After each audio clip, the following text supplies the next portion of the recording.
নমস্কার, আশা করি সকলেই খুব ভালো আছেন। ধৃতি উইথ ফুড ব্লগে আপনাদের সকলকে স্বাগত জানাই।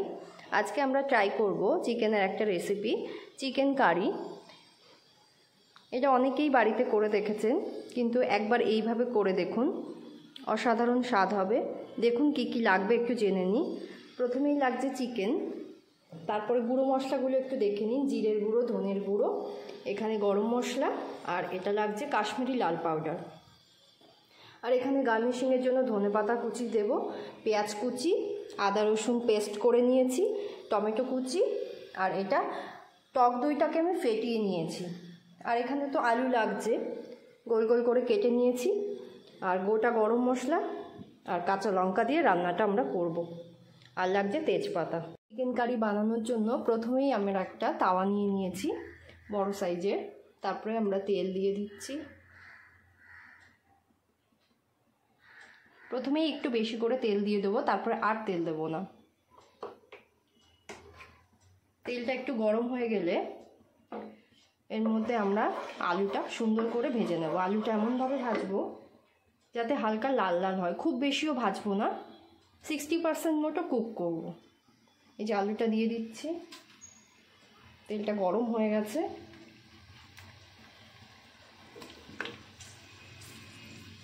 আপনারা চেষ্টা করবেন একবারেই তেলটা দিয়ে দিতে রান্নার মাঝখানে, আর আমরা কোনো তেল ব্যবহার করব না, তাহলে ফ্লেভারটা খুব ভালো আসে। আচ্ছা, এখানে একটা কথা বলে রাখি, এই রান্নাটা আমরা সম্পূর্ণ সরষের তেলে করব।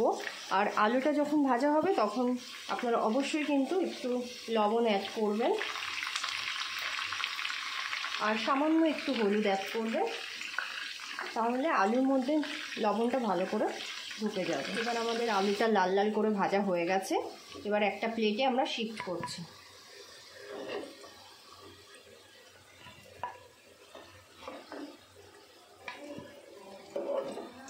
আমরা আলু ভাজার ওই গরম তেলেই আমরা চিকেনটাকে ভেজে নেব। সেই চিকেন ভাজার আগে আমরা সামান্য, দেখো সামান্য একটুখানি পেঁয়াজ দিচ্ছি, খুব বেশি নয়, একটুখানি পেঁয়াজ দেব। আর এর সঙ্গে দিচ্ছি গোটা গরম মশলা। এটাই একটা টিপস, এইটা আর চিকেনটা ভাজার আগে তোমরা এটা একটু দিয়ে একবার করে দেখবে। দেখো আমি চিকেন দিয়ে দিচ্ছি। চিকেনটাকে আমরা হালকা করে ভাজবো, খুব কড়া করে ভাজবো না, হালকা করে ভাজবো। সব চিকেনগুলোকে আমরা আস্তে আস্তে দিয়ে দেবো।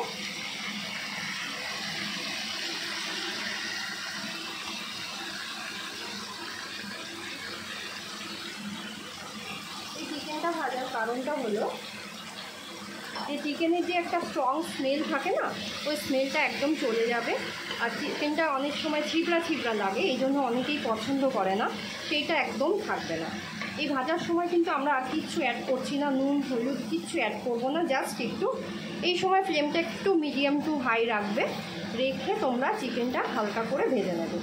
আমি বারবার বলছি, খুব কড়া কিন্তু ভাজবে না। দেখো চিকেনটাকে এবার আমরা একটা ছাঁকনির সাহায্যে আস্তে করে তুলে নিচ্ছি।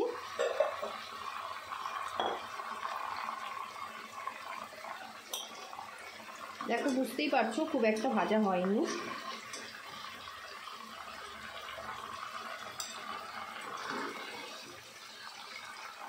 তোমরা চাইলে হাতার সাহায্যে তুলতে পারো।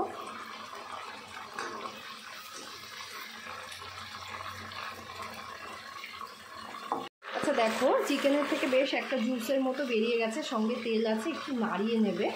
তারপরে এই সময় ফ্লেমটাকে হাই করে দেবে। এরপর আমরা দিচ্ছি গোটা জিরে, সামান্য একটু গোটা জিরে, আর তেজপাতা এবং গোটা গরম মশলা দিয়ে দেবে। এই চিকেনটা আগে ভেজে নেওয়ার কারণ এটাই যে এর থেকে যে জুসটা বেরোচ্ছে, এই গন্ধটা, চিকেনের একটা গন্ধ, এটা পুরো রেসিপিটার মধ্যে একটা সুন্দর একটা স্মেল দেবে। গরম মশলা আর তেজপাতা দেওয়ার পর সুন্দর একটা স্মেল আসছে, ততক্ষণ অবধি আমরা ওয়েট করছি। এরপর নেক্সট আমরা অ্যাড করছি পেঁয়াজ কুচি।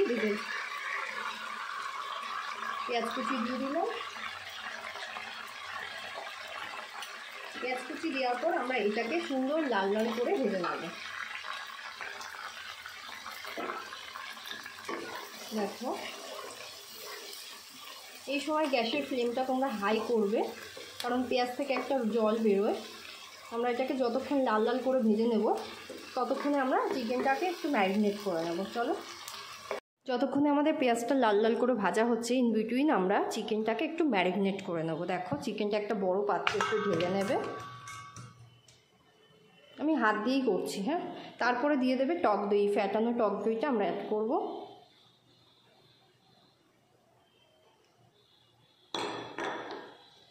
এর সঙ্গে আমরা দিয়ে দেব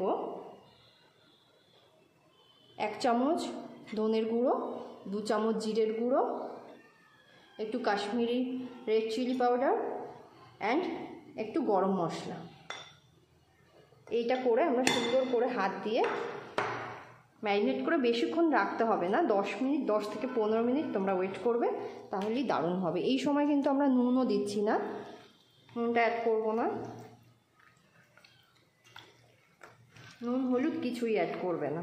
এরকম ম্যারিনেট করে সুন্দর করে রেখে দেবে 10 থেকে 15 মিনিট। দেখো, পেঁয়াজটা কি সুন্দর লাল লাল হয়ে গেছে। এরপর আমরা অ্যাড করছি আদা রসুনের যে পেস্টটা দিয়েছিলাম সেইটা অ্যাড করে দিচ্ছি।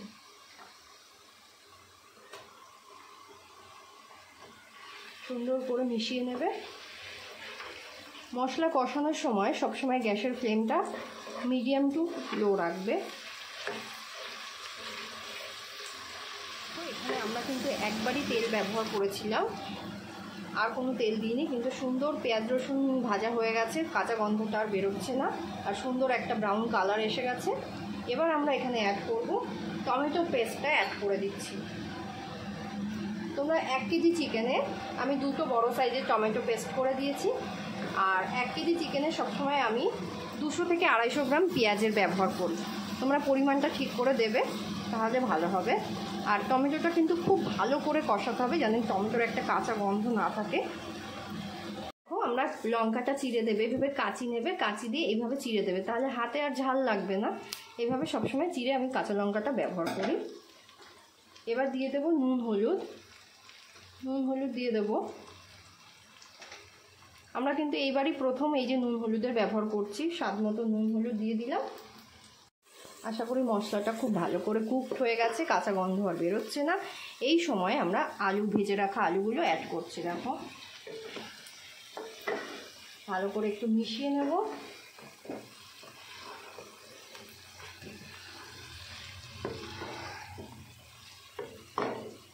আলুটা দেওয়ার পর 3 থেকে 4 মিনিট একটু নাড়ানোর পর আমরা এবার চিকেনটা অ্যাড করছি। ম্যারিনেট করে রাখা চিকেনটা আমরা পুরো অ্যাড করছি। দেখো,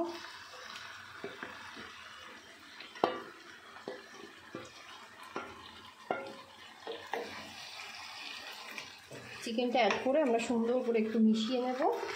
এই সময় একটা জিনিস মাথায় রাখবে, এই সময় কখনো জল ইউজ করবে না। চিকেনের একটা জল আছে, সেই জলটা বেরোনো অবধি আমরা ওয়েট করব।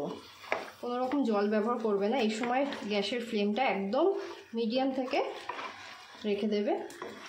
হ্যাঁ, এই রান্নাটা অলমোস্ট হয়ে গেছে। এবার আমরা ঢেকে রাখবো। চিকেনের জলটা যতক্ষণ না বেরোবে ততক্ষণ অবধি আমরা ওয়েট করছি। আমার রেসিপিটা কেমন লাগলো আপনারা একটু ট্রাই করে দেখবেন এবং কমেন্ট বক্সে আমাকে জানাবেন। আমার চ্যানেলটা যদি আপনাদের ভালো লেগে থাকে সাবস্ক্রাইব করবেন, লাইক করবেন এবং শেয়ার করবেন। এবার আমরা এটা ঢেকে দিচ্ছি, 5 থেকে 10 মিনিটের জন্য ঢেকে দেব। চিকেন থেকে একদম জল বেরিয়ে এসছে এবং অনেকটা জল টেনেও নিয়েছে। আপনারা হয়তো একটা জিনিস খেয়াল করেছেন, আমি রান্নাটায় সবসময় কাঁচা লঙ্কা ব্যবহার করেছি, শুকনো লঙ্কা একদম অ্যাড করিনি। আমার সমস্ত রেসিপি আমি চেষ্টা করি যে টেস্টি বানানোর এবং সাথে সাথে যাতে হেলদিও হয়, আমি সেইটা সবসময় মাথায় রেখে রান্নাটা করি। থেকে পুরো একদম কোনো জল নেই।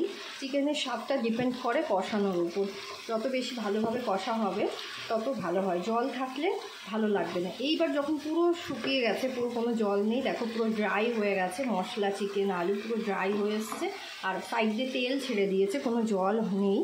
এই সময় আমরা এখনই আপনারা অ্যাড করবেন জল। আমি জল অ্যাড করে দিচ্ছি। এই জলটার পরিমাণটা ডিপেন্ড করছে কে কেমন কারিটা রাখতে চাও। যে একটু বেশি রাখতে চাও কারিটা বা গ্রেভিটা যদি বেশি রাখতে চাও দেবে। আমি এরকম রাখলাম, দিয়ে আমি একটু ফুটিয়ে নেব। দেখো 10 থেকে 15 মিনিট জল দেওয়ার পর এবার আমরা তুলে নিচ্ছি। পুরো তেলটা সাইডে বেরিয়ে এসছে। এবার একটু সুন্দর করে মিশিয়ে নেব। পুরো রেডি আমাদের। এবার এই টাইমে আপনারা একটু চেক করে নেবেন লবণটা। আমি সামান্য একটু লবণ অ্যাড করছি, আর লাস্ট দিচ্ছি একটুখানি গরম মশলা, আর সামান্য একটু ধনেপাতা কুচি, এটা গার্নিশিংয়ের জন্য। আপনারা এটা অপশনাল, দিতেও পারেন নাও দিতে পারেন, যাদের পছন্দ তারা দেবেন, নাহলে দেবেন না। আপনারা রান্নাটা একবার অবশ্যই ট্রাই করবেন, আশা করি অন্য দিনের থেকে একটু অন্যরকম স্বাদের হবে। এবার আমরা একটা পটে গ্যাসটা অফ করে দিচ্ছি, এবার আমরা শিফট করছি। আর একটা জিনিস এখানে একটু বলে রাখি, আপনারা যে আলুটা ব্যবহার করবেন, দেখুন আলুগুলো পুরো গলে সফট হয়েছে কিন্তু ভাঙেনি। এখানে সবসময় চিকেন দিয়ে এরকম আলু দিয়ে কারি করতে গেলে আপনারা জ্যোতি আলু ব্যবহার করবেন সব সময়, তাহলে আরও ভালো হবে। আলুটা একদম গলবে না, ভেঙে যাবে না, মানে প্রথম থেকে কিন্তু আমরা আলুটা দিয়েছিলাম অথচ ভাঙেনি, পুরো সফট হয়ে যাবে। আমার এই রেসিপিটা যদি আপনাদের পছন্দ হয় অবশ্যই ট্রাই করবেন, আর সাবস্ক্রাইব করবেন, লাইক করবেন এবং শেয়ার করবেন। Thank you.